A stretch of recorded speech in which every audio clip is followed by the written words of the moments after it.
Olá, bem-vindo ao Fixamos, eu sou a Vlange, e a história que você está contando, ou seja, a sua narrativa, ela é sempre constituída por duas coisas, que são o resumo e a encenação. O resumo é quando você conta o que aconteceu. Já a encenação, ou seja, as cenas, servem para mostrar o que aconteceu. Para a história não ficar monótona, o legal é você ir variando entre resumo e encenação. Mas eu acredito que não tem muita coisa assim para se falar sobre o resumo, então nesse vídeo eu vou focar mais na encenação, ou seja, na construção de cenas. Eu acho que eu posso dizer que existem dois grupos de elementos que constroem uma cena. O primeiro grupo, ele tem mais a ver com a estrutura da cena em si mesmo, é uma coisa mais subjetiva, vamos dizer assim. E o segundo grupo é uma coisa que tem mais a ver com o texto, são elementos que tem mais a ver com o texto que você está colocando para escrever aquela cena. O primeiro grupo é objetivo, conflito e pontos de vista. O objetivo de uma cena pode ser desenvolver um personagem ou mostrar, revelar algum segredo que tenha na história, ou então fazer o personagem conseguir algum item que ele precisa para poder avançar naquela história, naquela narrativa, etc. Lembrando que, mesmo se o objetivo da sua cena não for levar a história adiante, ou seja, não for exatamente deixar o personagem mais perto do objetivo final dele na história, ou então da fase final do arco de personagem dele, ou seja, das transformações dele, mesmo que o objetivo da sua cena não seja isso, como por exemplo uma cena que só serve para desenvolver personagens, o ideal é que não seja só para isso, não seja só para desenvolver personagem. O ideal é que a cena, ao mesmo tempo que desenvolva o personagem, ou ao mesmo tempo que revele algum segredo, ela também leve a narrativa adiante. Porque, por exemplo, se você faz uma cena toda em que o personagem vai descobrir alguma coisa, mas essa coisa que ele descobre não serve, não tem nada a ver com a história principal, é uma coisa desnecessária, talvez, então significa que essa cena, talvez ela não precise realmente estar ali. Se você quiser diminuir a história, por exemplo, você pode cortar essa cena. Já o conflito de uma cena é o que o personagem quer nessa cena versus o que está atrapalhando ele, ou seja, o obstáculo dele nesse objetivo que ele tem nessa cena. Se a cena não tiver um conflito, então ela fica meio sem graça. Por exemplo, vamos supor que o personagem ele precisa adquirir um item para poder avançar. Por exemplo, ele tem que matar um dragão e precisa de uma espada. E aí você vai lá e escreve a cena dele pegando a espada. Essa cena, por exemplo, a espada está dentro de um baú, ele chega lá, abre o baú, pega a espada, pronto, tô pronto para matar o dragão. Mas se for só isso, vai ser meio sem graça, né? Agora vamos supor que o personagem ele chega lá para pegar o baú, mas o baú tá trancado e ele precisa resolver um desafio para poder pegar a chave para abrir o baú. Então aí vai ter um conflito, porque vai ter não só o objetivo, que é pegar a espada, mas vai ter um obstáculo, que é o baú tá trancado. E aí a partir da solução desse conflito, você consegue fazer com que o personagem alcance o objetivo dele naquela cena, que é pegar a espada para poder matar o dragão. E o ponto de vista, né? Que geralmente o ponto de vista da cena é o ponto de vista do personagem que quer alguma coisa nessa cena. No caso, o ponto de vista dessa cena da espada seria o ponto de vista do personagem que precisa da espada. Se ele tiver outro personagem com ele, mas esse personagem que tá com ele não tem nenhum objetivo naquela cena, ele não precisa pegar a espada, ele não precisa fazer nada, geralmente os autores eles optam por colocar o ponto de vista no personagem que precisa de alguma coisa. Por quê? Porque é a parte mais interessante da história. Vai ser mais interessante para o leitor ver a história a partir do ponto de vista daquele personagem que precisa da espada. Então fica atento aí quando você for fazer suas cenas nessa questão. Mas o ponto de vista, ele não precisa ser só de um personagem. Ele pode ser também de um grupo de personagens que funcione como um personagem só. Por exemplo, no livro A Revolução dos Bichos, do George Orwell, a gente tem as ovelhas que elas sempre pensam e sempre fazem e falam tudo igual. Então elas funcionam como um personagem só. É um grupo de personagens que funciona como um só.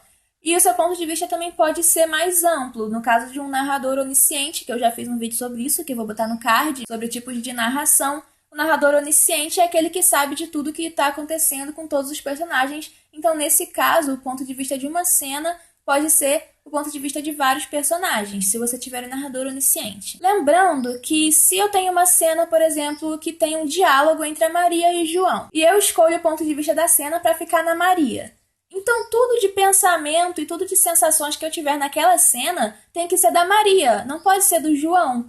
só se o João externar aqueles sentimentos, aquelas sensações, aqueles pensamentos. Porque nessa cena, é como se eu, escrevendo aquela cena, tivesse escrevendo a partir de dentro da Maria. Então eu não posso, de repente, ir para dentro do João. No caso, se o ponto de vista é de um personagem só. Se o ponto de vista for com um narrador onisciente, aí eu posso falar da Maria e do João. Já o segundo grupo de elementos que constroem a cena, que tem a ver com o texto da cena, é moldura, atmosfera e ação. A moldura é a parte fixa do cenário onde está decorrendo aquela cena. Estou escrevendo uma cena que se passa no meu quarto.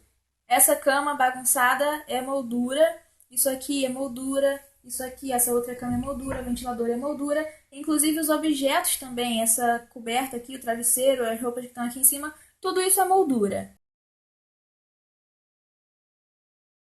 Já a atmosfera são coisas variáveis no cenário, ou seja, são luzes, cheiros, sons ou vento, essas coisas. Por exemplo, numa cena que se passasse no meu quarto, eu poderia descrever a luz que está vindo da janela e essa descrição seria uma descrição de atmosfera. Assim como, não sei se vocês estão ouvindo o barulho dos pássaros, mas também se eu descrevesse o barulho dos pássaros na cena, seria uma descrição de atmosfera. E a ação, né, é a ação, coisas que os personagens fazem, ou diálogo também, coisas que os personagens falam. Se você escrever uma cena que não tenha um desses três elementos do segundo grupo, o leitor vai ter dificuldade de entrar naquela cena, de enxergar aquilo que você está querendo passar, porque, por exemplo, se você deixar de descrever o cenário fixo ou o cenário, as luzes, essas coisas, pode dar uma coisa assim de, mas onde é que os personagens estão? Essas coisas. Então, se você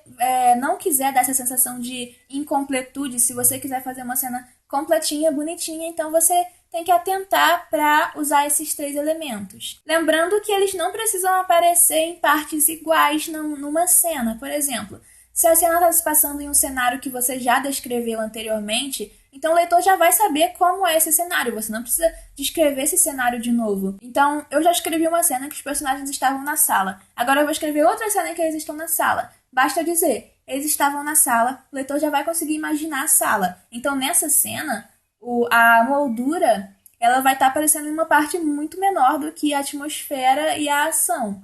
Mas não tem problema. E outra coisa importante é que você não precisa descrever esses três elementos de um modo separado. Você não precisa botar um parágrafo para atmosfera, um parágrafo para moldura, um parágrafo para ação. O legal é você ir misturando esses elementos no decorrer da cena. Então, para encerrar, vamos analisar de acordo com esses 6 elementos, né, esses 3 elementos de cada grupo que eu falei, vamos analisar o início de uma cena do Senhor dos Anéis, a Sociedade do Anel, do Tolkien. E essa cena acontece logo depois dele fazer um resumo de uma parte da viagem dos hobbits logo no início do livro. O ar estava cheio delas, caindo amarelecidas de seus galhos. De fato, havia uma brisa morna e suave soprando de leve no vale, e os juncos farfalhavam e os ramos de salgueiro estalavam.